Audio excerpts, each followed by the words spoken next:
یہ وہ بھیڑ تو نہیں ہے کہ جو درختوں میں زندہ نبیوں کو کاٹتی تھی.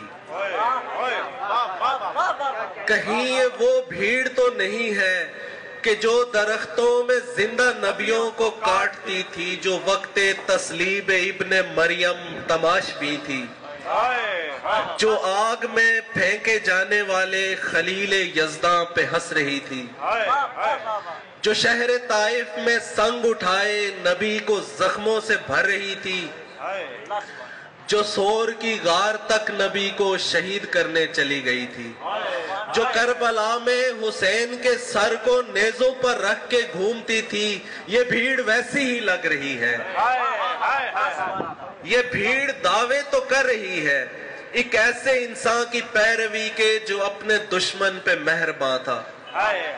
اگر کہیں کوئی کوڑا پھینکے تو مسکراتا،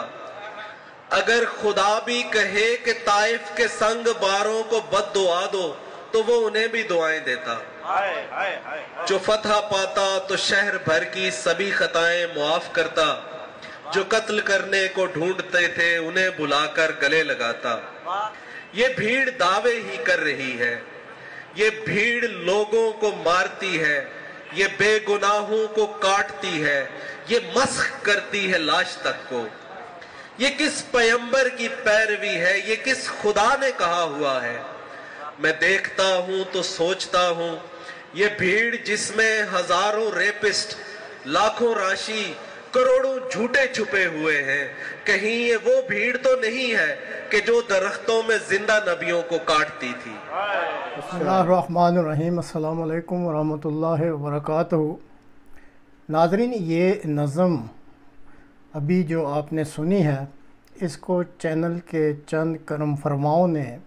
بھجوایا ہے، اور آج کل پاکستان میں مختلف اقلیتی برادریوں کے ساتھ اکثریتی بھیڑ جو سلوک کر رہی ہے، دراصل یہ نظم اس کی بالکل صحیح عکاسی کرتی ہے. حال ہی میں جڑاں میں مسیحی اقلیتی برادری کے ساتھ جو سلوک روا رکھا گیا ہے اور جس طرح چرچوں، گھروں کو جلایا گیا اور مسیحی برادری کے قبرستان تک پر حملہ کیا گیا، پاکستان کے مذہبی انتہا پسندوں کے ان اقدامات نے پاکستان کو اور پاکستان میں جو آج کل رائج اسلام ہے اس کو دنیا بھر میں بہت ہی شدید اور بری طریقے سے بدنام کر دیا ہے. اب افسوس کا مقام یہ ہے کہ ملک میں حکومتی حلقوں، مذہبی حلقوں، سیاسی حلقوں اور عوامی حلقوں میں کوئی بھی ایسی توانا آواز سننے کو نہیں ملی جس نے اس مذہبی شدت پسندی کے جذبات کو یا اس مذہبی شدت پسندی کے اقدامات کو مؤثر رنگ میں آواز اٹھائی ہو. نہ ہی کوئی ایسی آواز سننے کو ملی جس میں کسی نے کہا ہو کہ وہ ان وجوہات کو جاننے کی کوشش کریں گے، اور نہ ہی کسی نے اس طرف توجہ دلائی کہ آئندہ وہ کوئی ایسا طریقہ بتانے کی کوشش کریں گے کہ اس قسم کے جو مذہب کے نام پر تشدد کے واقعات ہیں ان کو روکا جا سکے. ری امیجننگ کے نام سے خاقان عباسی، مصطفیٰ کھوکھر اور مفتاح اسماعیل پورے پاکستان میں گھومتے پھرتے رہے،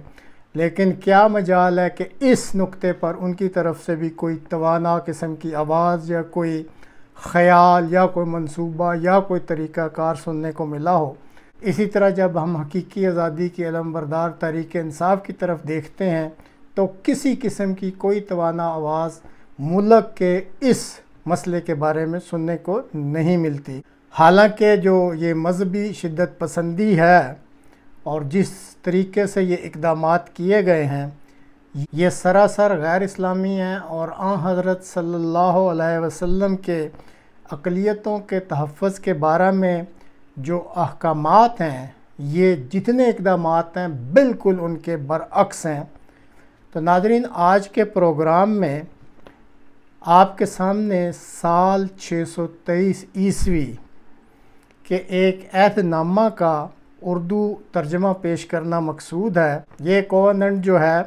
وہ سینائی کے پادریوں کے ساتھ طے کیا گیا تھا اور ان کو پھر یہ عہد نامہ دیا گیا تھا۔ تاریخی ریکارڈ کے مطابق اس کووننٹ کو حضرت علی رضی اللہ تعالیٰ نے تحریر فرمایا تھا، جو کہ عربی میں ہے، اور آن حضرت صلی اللہ علیہ وسلم نے خود اس عہد نامہ پر دستخط کیے تھے۔ اور یہ جو تحریر ہے آج بھی بقول تاریخ دانوں کے اپنے اصلی حالت میں ترکی ملک کے استنبول شہر میں محفوظ ہے، اور جہاں تک اس کی درستگی کی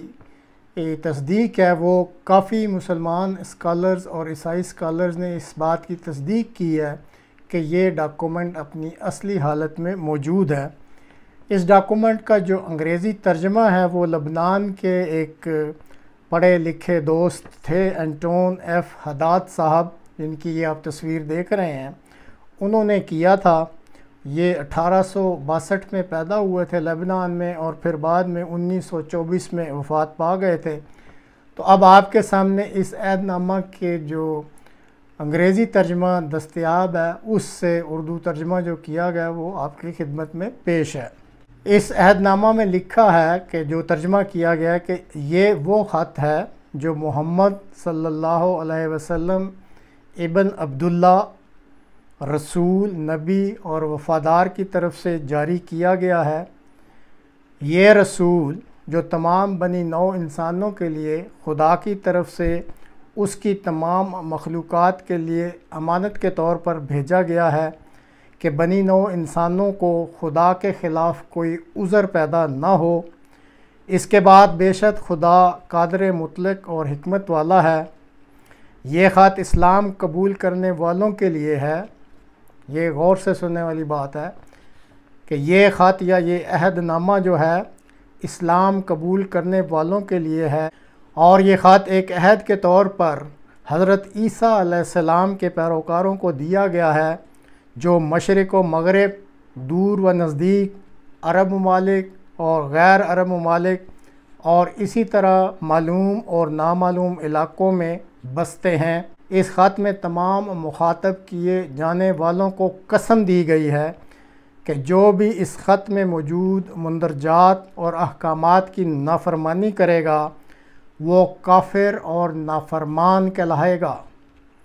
میں پھر ریپیٹ کرتا ہوں کہ جو خلاف ورزی کرے گا وہ کافر اور نافرمان کہلائے گا، اور وہ ایسا شخص شمار کیا جائے گا جس نے خدا کی قسم میں خرابی کے لیے اس میں رد و بدل کیا، اس کے عہد نامہ کا انکار کیا، خدا کے اختیار کو رد کیا، مذہب اسلام کو حقیر بنایا اور اپنے آپ کو لعنت کا مستحق بنایا۔ چاہے ایسا مسلمان شخص کوئی سلطان ہو یا کوئی عام مسلم، جب بھی عیسائی پادری، عقیدت مند اور زائرین اکٹھے ہوں، چاہے وہ پہاڑوں میں اکٹھے ہوں یا وادیوں میں اکٹھے ہوں یا کثرت سے وزٹ کرنے والی جگہ پر ہوں، چاہے میدان میں ہوں، چاہے چرچوں میں ہوں یا دوسری عبادت گاہوں میں ہوں، ہم مسلمان ہمیشہ ان کی پشت پر ہوں گے، اور نہ صرف ان کی حفاظت کریں گے بلکہ ان کے اموال، ان کی جائیدادوں، ان کی اخلاقی اقدار کی بھی حفاظت کریں گے۔ آن حضرت صلی اللہ علیہ وسلم خود فرما رہے ہیں کہ ان حفاظت کرنے والے مسلمانوں میں بذات خود محمد صلی اللہ علیہ وسلم، میرے دوست، میرے نائبین اور سارے مسلمان شامل ہوں گے، کیونکہ یہ عیسائی ہماری رعایا ہیں، ہمارے ہی لوگ ہیں، اور یہ ہماری حفاظت اور ہماری پناہ میں ہیں۔ ان کو ہر ایک ایسے امر سے استثناء حاصل ہوگا جو ان کی پریشانی کا باعث بنے۔ ان پر زبردستی یا پریشان کرنے والا کوئی مالی بوجھ نہیں ڈالا جائے گا، اور کوئی ایسی حرکت نہیں کی جائے گی جو ان کو ناراض اور پریشان یا مجبور کر دے۔ ان کے ججوں کو بھی تبدیل نہیں کیا جائے گا، اور نہ ہی ان کے عدالتی کاموں میں کسی قسم کی مداخلت کی جائے گی۔ عیسائی پادریوں کے مذہبی کاموں اور مذہبی رسومات میں کسی قسم کی کوئی مداخلت نہیں کی جائے گی۔ کسی کو ان عیسائیوں کی املاک کی لوٹ مار کی اجازت نہیں ہوگی۔ کسی کو یہ بھی اجازت نہ ہوگی کہ عیسائی چرچوں یا ان کی دیگر عبادت گاہوں کو خراب یا تباہ کرے۔ اسی طرح کسی کو ان کے چرچوں یا عبادت گاہوں سے کسی قسم کا سامان لے کر اسلامی عبادت گاہوں میں لے جانے کی بھی اجازت نہیں ہوگی، اور اگر کسی نے ایسی حرکت کی تو اس کا مطلب ہوگا کہ اس نے خدا کے عہد کو توڑا اور در حقیقت خدا کے رسول کا نافرمان ٹھہرا۔ کسی عیسائی کو زبردستی کسی ایسے سفر کے لیے مجبور نہیں کیا جائے گا جو اسلام کی ترویج کی خاطر ہو، نہ ہی کسی عیسائی کو جنگ لڑنے اور اسلام کے لیے ہتھیار اٹھانے کے لیے مجبور کیا جائے گا۔ اگر کوئی عیسائی عورت مسلمان سے شادی کرتی ہے تو یہ شادی اس کی مرضی کے بغیر نہیں ہو سکتی، اور اگر وہ عورت خود مسلمان نہیں ہوتی تو شادی کے بعد اس کو عبادت کے لیے عیسائیوں کے چرچ میں جانے کی اجازت ہوگی۔ اسلام کی طرف دعوت دینے والے ہر ایسے قدم سے پرہیز کرنا ہوگا جس کی وجہ سے عیسائیوں کے جذبات کو ٹھیس پہنچ سکتی ہو۔ عیسائیوں کے گرجا گھروں کو عزت دی جائے گی، گرجا گھروں کی تعمیر اور مرمت وغیرہ میں مکمل مدد کی جائے گی۔ کسی عیسائی کو اگر کبھی کوئی خطرہ ہو تو پھر بھی ان کو پتھر یا ہتھیار نہیں اٹھانے دیا جائے گا، بلکہ یہ مسلمانوں کی ذمہ داری ہوگی کہ وہ اپنے علاقہ میں رہنے والے عیسائیوں کی مدد بھی کریں اور ان کو ہر قسم کا خطرے کے خلاف حفاظت بھی مہیا کریں یا اپنی پناہ میں لیں، اور کسی بھی ایسے خطرہ جس سے عیسائی پریشان ہو سکتے ہوں اس خطرہ سے بچانے کے لیے اس علاقہ کے جو مسلمان ہیں ان کو ذمہ دار ٹھہرایا گیا ہے۔ اسلام کے پیروکاروں کے لیے جب تک یہ دنیا قائم ہے اور روز محشر بپا نہیں ہو جاتا، اس وقت تک اس عہد اور اس کے مندرجات کی پاسداری ہر صورت لازمی ہوگی۔ تو ناظرین، اب اس عہد نامہ کا اردو ترجمہ سن لینے کے بعد مذہبی شدت پسند ملا، حکومت، سیاسی شعبدہ باز اور عوام کو اپنا جائزہ لینے کی شدید ضرورت ہے کہ وہ پاکستان میں بسنے والی اقلیتوں کے ساتھ جو سلوک روا رکھے ہوئے ہیں،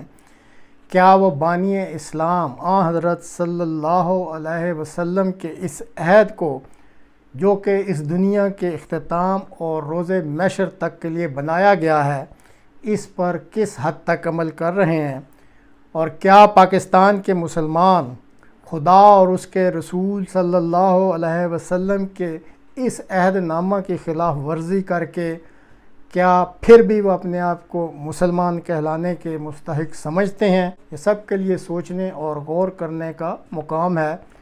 آج تک کے لیے اتنا ہی، اگلے پروگرام تک کے لیے اجازت دیجیے۔ خدا حافظ۔